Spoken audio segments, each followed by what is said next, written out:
오늘 말씀이 큰 어려움을 당하는 요셉을 우리가 보게 됩니다. 꿈을 가진 요셉이 꿈을 너무나 장황하게 꿨습니다. 해와 달과 별이 절하고 형들의 볏집단이 자기에게 절하는 것을 보고 요란하게 그것을 형들이 듣기 싫어하는데도 듣게 하고 또 듣게 하고 그렇게 함으로 끔찍이가 되었습니다. 오늘 말씀을 보니까 아버지께서 100km 정도 떨어져 있는 초원에서 양을 치고 있는 그 세겜에 가서 형들이 양을 잘 관리하고 있는지 보고 오라고 명령하십니다.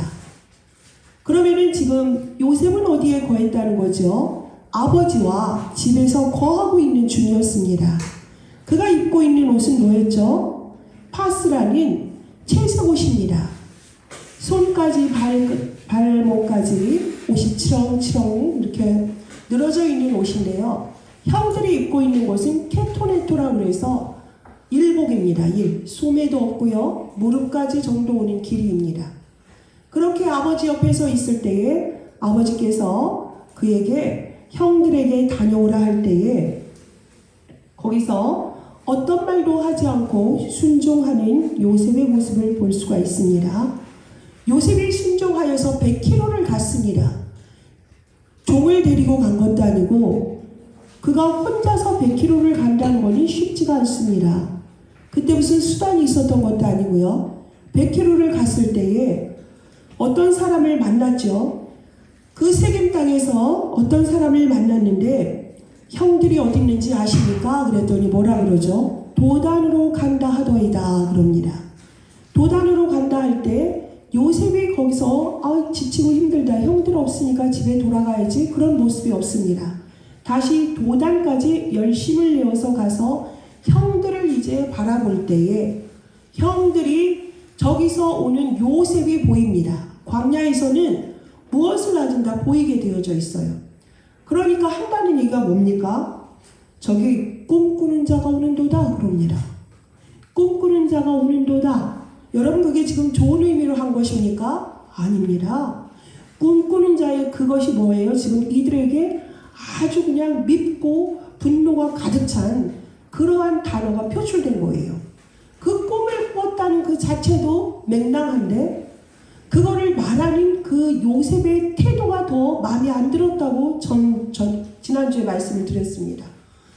보세요 형들, 자 형 내 말 좀 들어봐. 듣기 싫다는데도 간청해서 내 말을 들어봐 했던 그렇게 해서 해와 달과 별의 10집단이 자기에게 완전히 절하는 것을 떠버리니까 얼마나 가뜩이나 그 안에 울분과 갈등과 감정이 숨은 감정이 막 숨겨져서 부글부글 끓고 있는데 어머니가 각각 다르잖아요.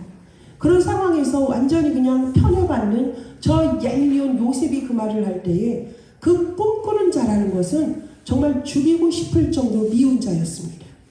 그래서 그를 어떻게 하자는 겁니까? 그를 죽여 구덩이에 던지자 그래요. 이 죽이다라는 게 단순히 그냥 죽이다 그게 아니에요. 갈기 찢어서 죽이자 이런 뜻이에요. 원어로 보면 너무너무 지금 분노가 가득한 형들의 모습을 볼 수가 있습니다. 그럴 때 장자가 누굽니까? 르우벤입니다. 르우벤이 저를 죽이지 말자. 저를 피를 흘리지 말자. 그래서 저를 어떻게 하자? 그에게 손을 대지 말고 구덩이에 던지자 그럽니다. 요셉이 형들에게 이르니까 형들이 그를 보자마자 뭐 했습니까? 요셉의 옷인 채색 옷을 벗겨버렸어요. 그 채색 옷이 뭐예요? 구분되잖아요. 얘는 일을 안 하고 존귀한 자고 감독자고 주인 행세하는 거잖아요. 자기는 같은 아버지의 아들들인데 일하는 자로 있잖아요. 그러니까 만나자마자 채색 옷을 벗겨버리고 그를 구덩이에 던졌어요. 그런데 그 구덩이에 뭐 했다고요? 물이 없었습니다. 이것에 하나님의 비밀이 있습니다. 사람은요 살아가다 보면 시험도 당하게 되고요 본의 아니게 환난도 겪게 되고 핍박이라는 것을 우리가 겪게 됩니다.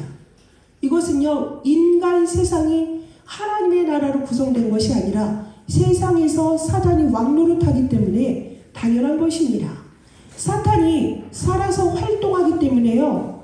이거는 반드시 우리에게 때로는 환난과 핍박과 어려움과 곤란으로 간구의 모습으로 나타나지만 이 속에서 하나님은 어떻게 한다요? 반드시 우리에게 응답하시는 하나님이라는 사실을 우리가 분명히 알고 믿으셔야 되겠습니다. 1번, 의인도 고난을 당한다는 사실을 기억하십시오. 우리가 나중에 말씀을 보겠지만은 동방의 의인이 바로 누구입니까? 욥입니다. 욥이 1장 20절에 보면 겉옷을 찢고 머리털을 밀고 땅에 엎드려 예배하며 내가 모태에서 알몸으로 나왔은즉 알몸으로 여호와께 돌아가나이다. 주신 자도 여호와시요 거두신 이도 여호와시니라. 적신으로 왔다 적신으로 돌아가오니 여호와시여 나의 여호와의 이름이 찬송을 받기를 원합니다. 이럽니다. 사단이 저 누구예요? 우리 욥이 너무나 예배를 잘 드리고 모든 게 온전한 자니까 하나님께 물어봐요. 내가 저를 좀 시험해도 되겠습니까? 그랬더니 그래라 허락을 합니다. 그랬더니 하루아침에 자녀들과 모든 재산이 완전히 없어지는 이런 상황 속에서 그가 하나님을 원망하고 미워하는 것이 아니라 내가 원래 적신으로 와서 적신으로 돌아가는 거야. 주신 이도 취하시는 이도 여호와시니 여호와의 이름이 찬양받기를 원합니다 하고 고백을 하네요. 그러고 나서 19장 25, 26절에 보니까 내가 알기로는 나의 대속자가 살아계시니 마침내 그가 그 땅 위에 서실 것이라 메시아가 오실 것이라는 걸 확실히 믿고서 갑니다. 그러면서 23장 10절에서 14절에 보니까 계속 고난 중에 사단이 세 친구들을 통해서 계속 속이고 망전히 그 마음을 막 신난케 하지 않습니까? 그랬더니 그러나 내가 가는 길을 그가 아시나니 그가 나를 단련하신 후에는 내가 순금같이 되어 나오리라.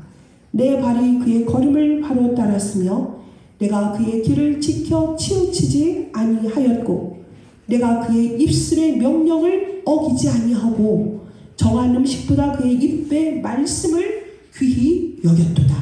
아멘.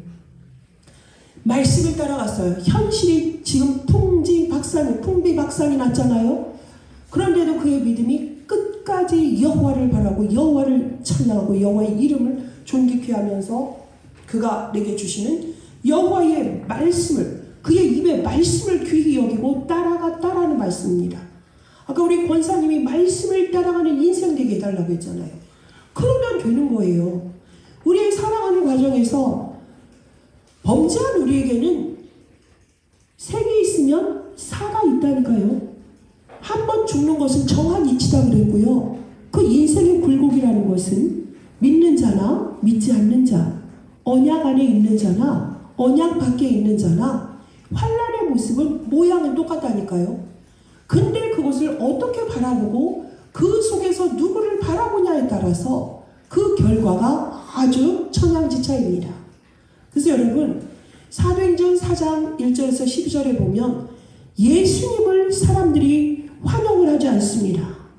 예루살렘의 제사장들이 그를 죽이지 못해서 안달이에요. 그랬을 때에 지금 베드로가 대제사장들 앞에서 지금 설교하고 있는 내중에 이 예수는 너희 건축자들의 버린 돌로서 집 모퉁이의 머릿돌이 되었느니라 그랬어요. 너희는 그를 소중히 여기지 않고 버렸어.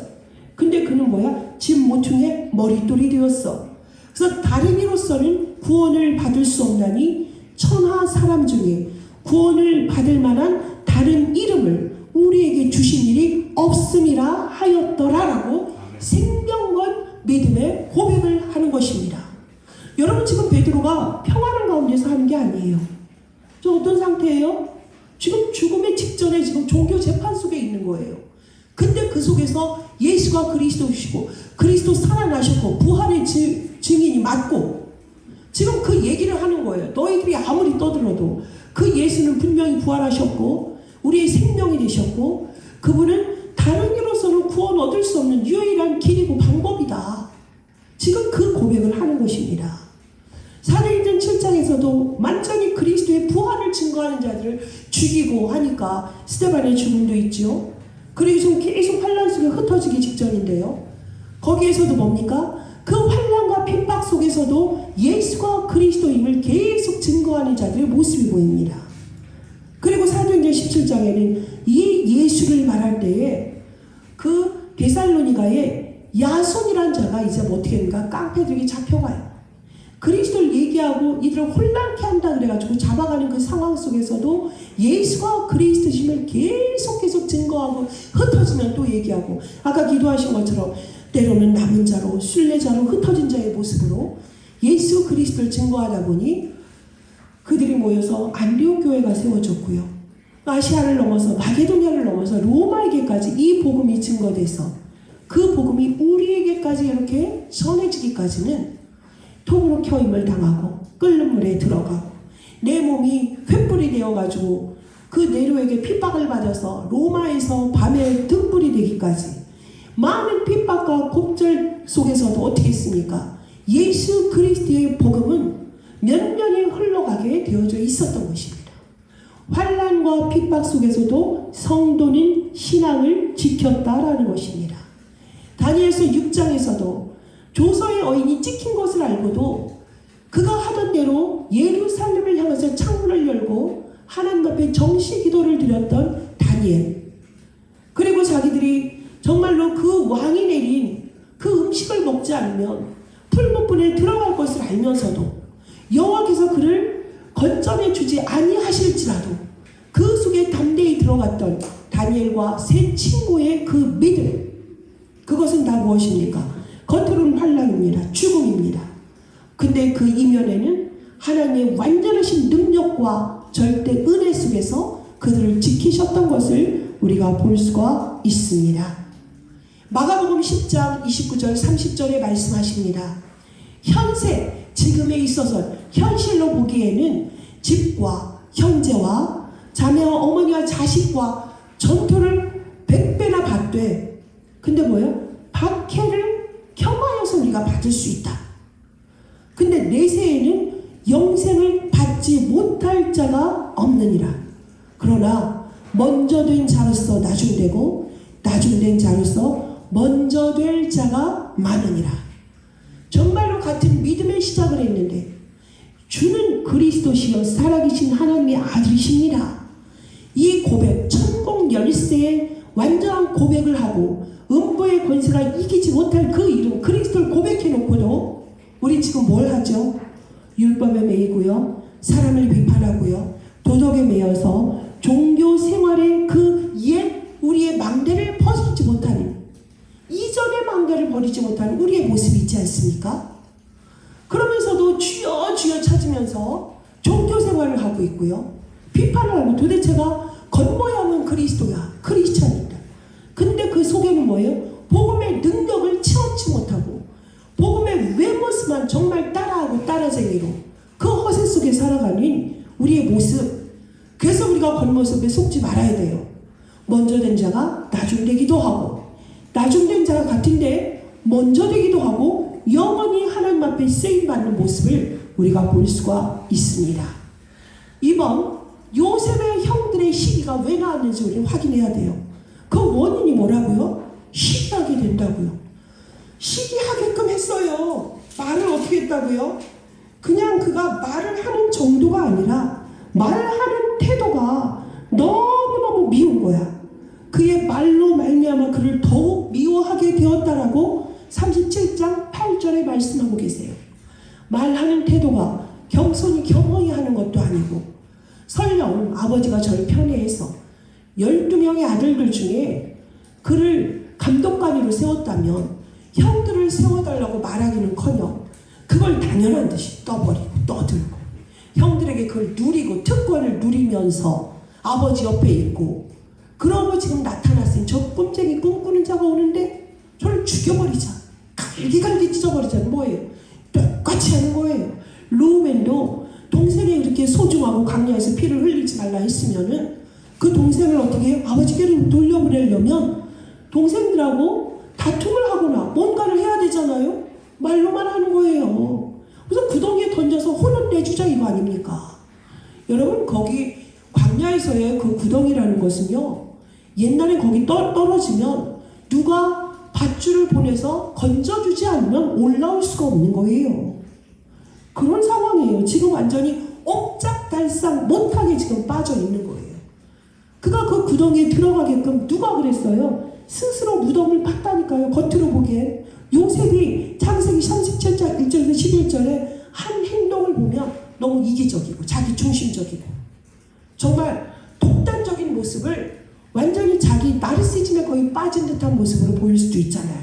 너무나 철부지의 모습으로. 그것이 시기의 원인이었던 거예요. 그러니 그들의 마음 상태가 37장 18절에서 20절에 너무 정확히 나오잖아요. 저를 갈기갈기 찢겨서 죽여버리자. 그래서 짐승이 죽였다 하자. 이게 지금 뭐가 됐어요? 완레스가 되면 안 되는데 완전 그냥 10명이 일치가 됐다니까요. 그래서 그를 구덩이에 빠뜨리는 사건이 오늘의 본문입니다. 그런데 우리는 여기에서 3번 요셉과 함께 하시는 하나님을 우리가 확인하면 되겠습니다. 겉으로 보기엔 현세에는 지금 뭐예요? 시기와 질투로 분노로 지금 구덩이에 빠져서 죽음의 위기 속에 빠진 요셉이에요. 아주 큰 어려움을 이제 처음 겪는 거죠. 그래가지고 창세기 37장 24절에 보면은 그를 잡아 구덩이에 던지니 그 구덩이는 물이 없게끔 누가 하신 거예요? 물이 있으면 어떻게 됐어요? 죽는 거예요. 근데 하필 그 웅덩이가 뭐다? 물이 없어요. 하나님이 하신 거죠. 그리고 때마침 저기서 누가 옵니까? 나중에 우리가 보겠지만 미디안과 또 애굽의 이스마엘의 대상들, 상인들이 애굽을 향해서 가고 지금 마침 온다는 게 어떻게 그 시간에 딱 맞춰서 오냐 이거예요. 요셉이 형들이 떠난 다음에 왔으면 어떻게 되겠어요? 그런데 거기에는 정말로 하나님이 정말 물이 없는 구덩이를 허락하시고 때마침 저 멀리에서 그 대상들이 오게 되고요. 이러한 상황은 하나님이 언약을 성취하는 과정인 것을 우리가 볼 수 있습니다. 지금 요셉을 향한 하나님이 세계 복음화의 여정과 이정표를 나타내고 계세요. 처음에는 그 사랑하는 라헬에게서 태어났는데 라헬이 죽지 않습니까? 그리고는 아버지가 그러니까 더 사랑하고 편애를 하고 애착을 하는 그 아들로 자라고 그런데 그렇게 귀동이로 자라다가 어느 날 아버지의 심부름을 하러 왔을 뿐인데 형들은 거기에서 자기를 죽음으로 내모는 상태. 지금 요셉이 세계 복음화를 하는 모든 과정이 지금 우리가 그걸 그림처럼 지금 그의 여정과 이정표를 보고 있지 않습니까? 겉으로 보기에는 핍박인데 그 이전에 보면 뭐라 그랬죠? 너와 네 후손들이 뭔다고요? 이방인의 계기 된다고. 몇 년 동안? 400년 동안. 창세기 15장의 그 언약이 성취되어지는 과정 속에 누가 쓰임받은 거예요? 그 형들이 지금 조연으로 지금 쓰임받고 있는 거라니까요. 그리고 보면 시편 23편의 다윗의 시를 우리가 봅니다.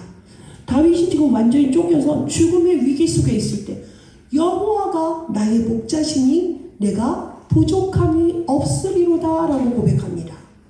그가 나를 푸른 초장에 누이시고 쉴만한 물가로 인도하신대요. 원수의 목전에서 상을 베푸신대요. 주의 막대기와 지팡이가 지키신다니까요. 지팡이는 나를 지키시는 거고 막대기는 뭐예요? 원수를 이렇게 막아낼 수 있도록 막대기로 하나님이 이렇게 우리를 세밀하게 인도한다는 걸 누가 누리고 있는 거예요? 지금 현실은 죽음의 위기 앞에 있다니까요.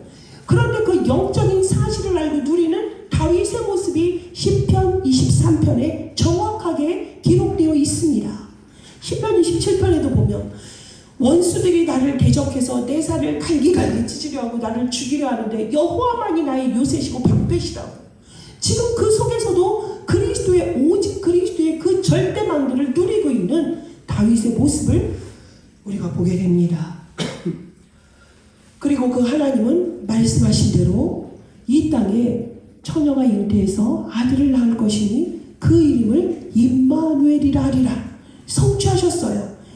여자의 후손이 뱀의 머리를 상하게 할 것이고 어린 양의 피를 바르는 자는 구원을 받게 되시고 방주 안에 들어오는 자는 수고하고 노력할 필요 없이 그걸 누리면 된다라고 말씀하신 그 말씀이 드디어 성취돼서 이 땅에 임마누엘로 오신 예수 그리스도, 그 그리스도를 믿는 자들에게 하나님은 모든 것을 예수 그리스도를 통하여서 천국이 가까웠음을, 하나님 나라가 임하였음을, 그래서 하나님의 나라를 건설하는 그 일에 너희가 쓰임 받아야 돼. 오직 그리스도, 오직 하나님의 나라, 오직 성령 충만을 받아서 땅끝까지 증인 되어야 될 이유. 부활하시고 제자들에게 마지막으로 말씀하신 것이 무엇입니까? 마태복음 28장 16절에서 20절에 하늘과 땅의 모든 권세를 내게 주었으니, 그게 오직 마태복음 16장 16절의 고백 속에 하늘과 땅의 모든 권세를 우리에게 이미 주셨잖아요. 하나님의 자녀의 신분 회복하게 하셨죠. 영접하는 자에게 권세 주셨지요. 그래서 그리스도 고백할 때마다 천국 문이 열리죠. 음부의 권세가 이기지 못하지요. 그거 우리에게 주셨는데요, 드디어 부활하신 예수 그리스도께서 우리에게 하늘과 땅의 모든 권세 다 가졌으니까 너희는 뭐한다? 아버지와 아들과 성령의 이름으로 세례를 줘라. 네가 만나는 모든 자에게 내가 분부한 모든 것을 가르쳐 지키게 하라는 게 무엇입니까? 예수가 그리스도다. 그리스도를 믿는 자에게는 영원한 생명이 우리에게 주어진다. 마귀에게서, 사단에게서, 지옥에게서 완전히 우리는 해방받은 구원받은 백성이다. 그리스도 예수 안에 모든 것 다 있다. 그리스도 믿는 순간에 모든 문제 해결 끝, 다 끝났다. 요한복음 19장 30절에 내 인생의 근본 문제 다 끝내신 이 사실을 믿고 나아가라. 이 언약 붙잡고 기도할 때에 성령이 내게 임하신다. 그럼 너 그 권능을 받고 땅끝까지 내 증인이 되리라. 모든 민족으로, 모든 백성으로, 모든 열방으로 제자를 삼으라 말씀하신 것입니다. 막연하게 우리에게 주신 게 아니에요. 그러면서 볼지어다 내가 세상 끝날까지 너희와 항상 함께 있으리라. 아멘. 요 사실을 붙잡고 가는 게 그리스도인의 삶이에요. 내가 세상 끝날까지 너희와 항상 함께 하시겠다는데 요셉이 지금 두려워 떨겠습니까? 요셉은 이미 무엇을 보았죠? 해와 달과 별이 절하는 것을 보았어요. 해와 달과 별이 절했다는 건 무엇입니까? 세계복음화의 언약을 이미 붙잡았어요. 그러니까 확신을 가지고 얘기할 때에 형들은 그게 너무나 꼴 보기 싫었고 그게 육으로 보이니까 언약으로 잡은 그것을 그들이 알지 못하니까 이렇게 한 거예요. 또 17세다 보니까 너무나 오냐오냐 키우니까 철부지의 모습이 있었을 수도 있겠지요.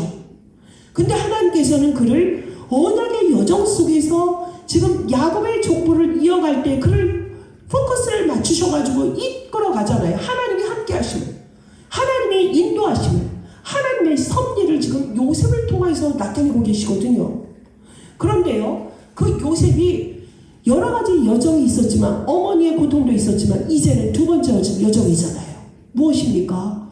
아니 나는 형들에게 고백했을 뿐인데 저 꿈꾸는 자가 오네 하면서 나를 죽이고 형들이 나를 구덩이에 던져버리는 사건 속에서, 거기에서 지금 언약 잡은 꿈꾸는 요셉은 지금 그리스도를 바라보는 줄 전 믿습니다. 거기에서 이미 하나님이 그를 빚어가잖아요. 그가 설사 철이 없었고 너무나 자기 독선적이고 이기적이고 잘난 체 하는 모습이었다면 하나님은 그를 어떻게 하세요? 가다듬으시고 다듬으시면서 하나님의 사람으로 그를 지금 사용하기를 원하시는 거예요. 여러분, 나중에 우리가 다음 주에 감옥에 간 요셉을 우리가 살펴보겠지만 거기서 형들과 아버지 앞에서 말했던 것처럼 계속적으로 본대로 말하고, 형들이 지금 양을 잘 치고 있는지 보고 와, 잘 지키고 있는지 보고 오렴, 그들이 그걸 팔아먹지는 않았는지 잘 지키고 있는지. 왜냐하면 그 세겜 땅이라는 곳이 옛날에 디나 사건이 있던 곳이거든요. 그 땅이 좋다고 여기가 좋사오니 그러고 야곱이 땅을 샀단 말입니다. 그러니까 그 세상적인 그 풍조가 좋다고 있으니 거기에서 디나의 사건이 일어났고 그 아들들이 그 세겜의 족속들을 몰살하는 일이 있었으니 과연 거기에서 양을 잘 치고 있는지 보고 와라. 여러 가지 의미로 지금 보낸 것이에요. 그래서 요셉은 순종하고 왔어요. 이 모습이 어디에서 우리가 볼 수 있죠? 다윗이 형들이 전쟁 중에 있는 곳에 아버지가 보낸다니까요. 치즈 덩어리를 빵을 좀 갖다 줘라. 그리고 너 증표 받아와. 그때도 다윗은 뭐 했죠? 순종하고 갔습니다. 이것이 누구의 모습입니까? 서밋의 모습입니다. 지도자의 모습입니다. 괜히 파스를 입은 게 아니에요. 이미 뭐예요? 하나님이 그를 서밋으로, 영적 서밋으로 부르셨기 때문에 이 그릇이 준비된 그 요셉이 지금 그 일을 겪고 있는 것을 우리가 보아야 될 줄 믿습니다. 하나님께서 마가복음 16장 15절에서 20절에 뭐라고 그랬죠? 우리에게 귀신을 내어 쫓는 권세, 손을 얹으니 나음을 받으니라. 이 모든 능력을 복음을 증거하러 떠나는 모든 백성에게 주신 것이에요. 하나님이 택한 백성에게 우리에게 이 모든 것을 주셨다는 사실을 기억하시기 바라겠습니다.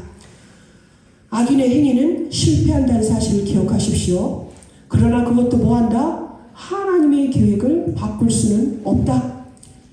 이 모든 여정이 나중에 창세기 45장 5절에 보면 형들이여 근심하지 마소서, 한탄하지 마소서, 하나님께서 생명을 구원하시려고 나를 먼저 보내셨나이다 하는 고백 속에서 이게 완전히 하나님의 섭리였고 절대 주권이었고 완전한 인도였구나 라는 것을 우리가 보게 됩니다.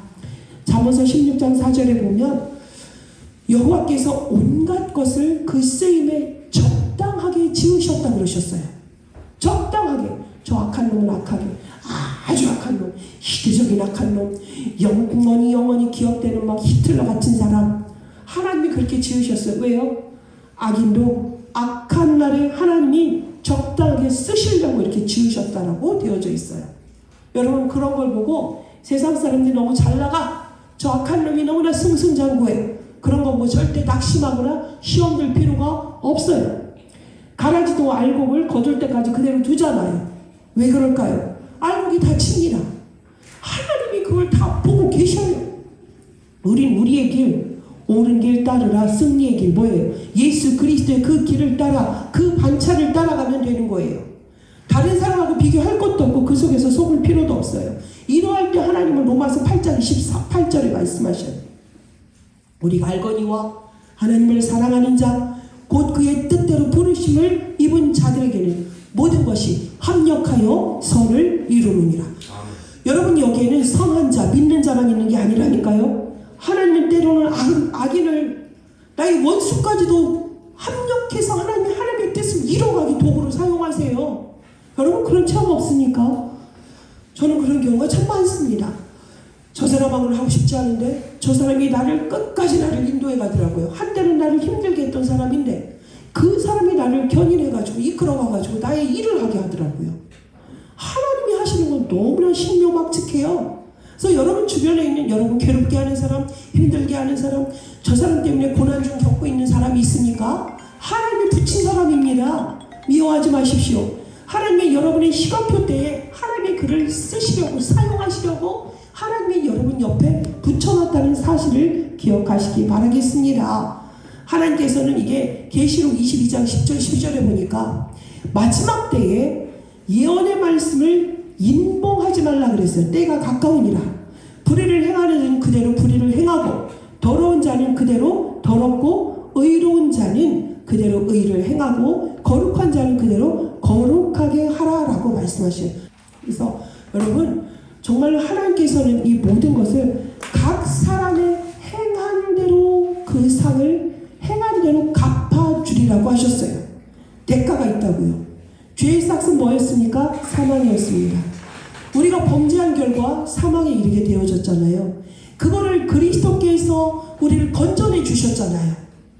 죄가 없으신데, 의인이신데 우리를 위하여서 핏값을 치르시고 우리를 감옥에서 저주제약 사단에게서 지옥 배경에서 완전히 꺼져주시고 끌어내 주셨다니까요. 그 사랑이 우리가 본받아야 되고 우리가 따라가야 될 길인 줄 믿습니다. 던지는 인생 되면 안 됩니다.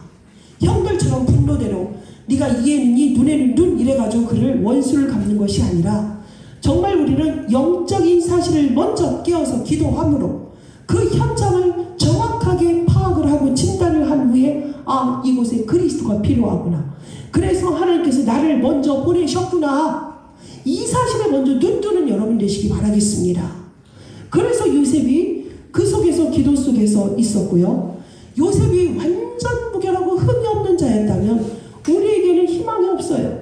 근데 요셉은 17세까지는 들락날락하는 그런 성격이었고 하나님께서 그를 사용하시려니까 고자질하는 그 요셉을 고쳐 쓰시려고 인생의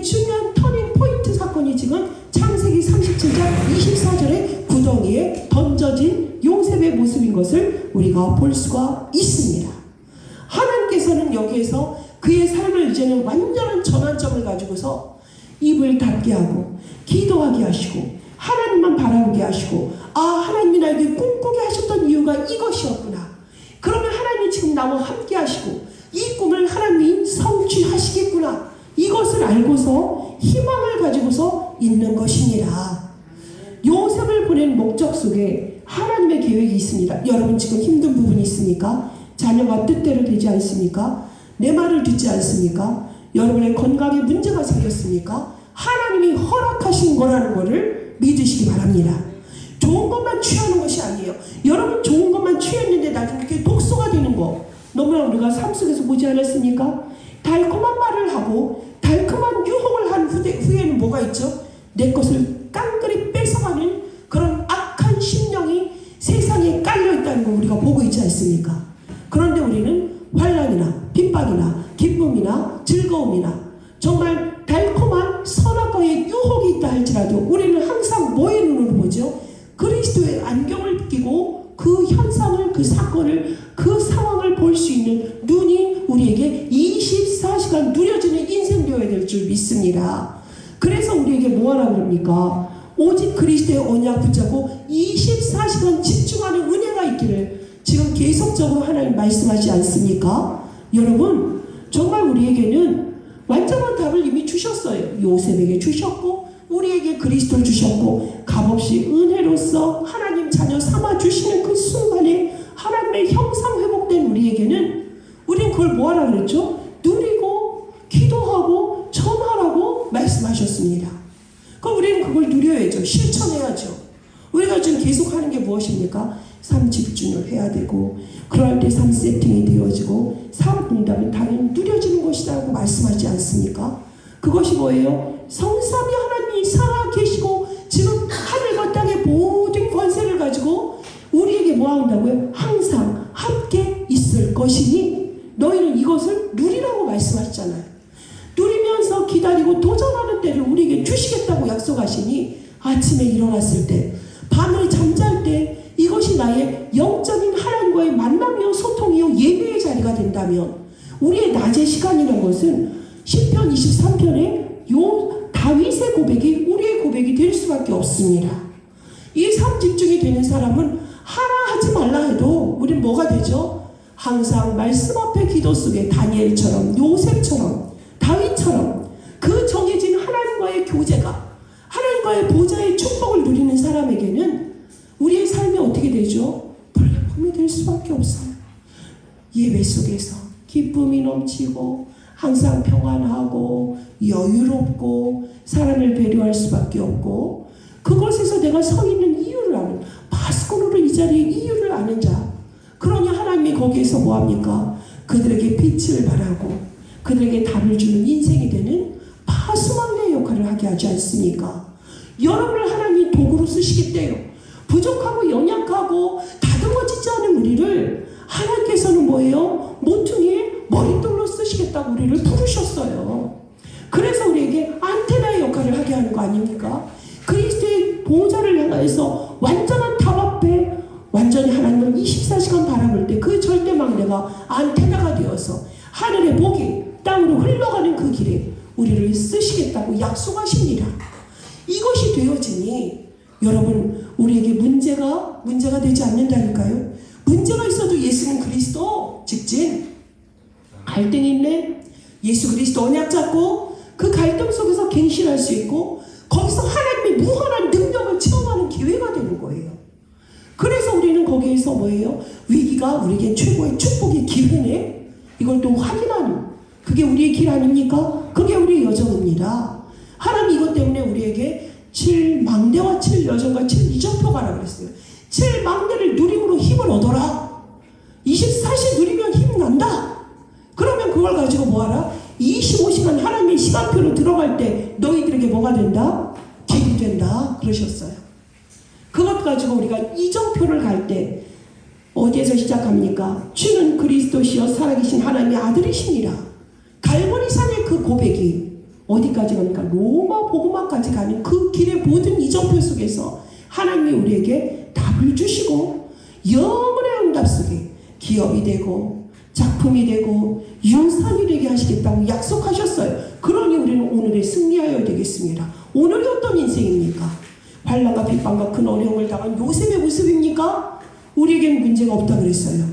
이미 아무것도 없고 아무도 도와줄 수가 없는 노바디와 나스팅의 현장이 그리스도의 완전한 절대망대 불을 켤 때에 뭐가 되는 겁니까? 에브리바디요, 에브리띵이 되는 거라고 약속하셨어요. 왜요? 내게 능력 주신 자 안에서 내가 능치 못함이 없다 그랬어요. 그게 우리의 영적인 현주소예요. 빌립보서 4장 14절이에요. 그러면 우리는 빌립보서 4장 19절에 모든 것에 풍성히 부족함 없이 채우신 그 하나님을 믿음으로 나아가는 우리가 그 속에 있으면 되는 것이에요. 하나님이 이건 누리라고 빌립보서 3장 20절에 하늘 시민권의 권세를 주셨다니까요. 귀신을 내어 쫓아서 기뻐하지 마. 하늘에 네 이름이 생명책에 기록된 것으로 기뻐하라. 누가복음 10장에 말씀하셔요. 이것이 우리가 오늘 붙잡아야 될 어려움을 겪고 있는 자들에게 혹은 여러분의 주변 사람들에게 이 소식을 증거하는 한 주가 되시길 바라겠습니다. 이것 때문에 큰 어려움을 당한 요셉을 통하여서 하나님은 우리를 지금 굳게 언약의 여정 속에 붙들고 계셔요. 하나님은 우리를 붙잡고 계셔요.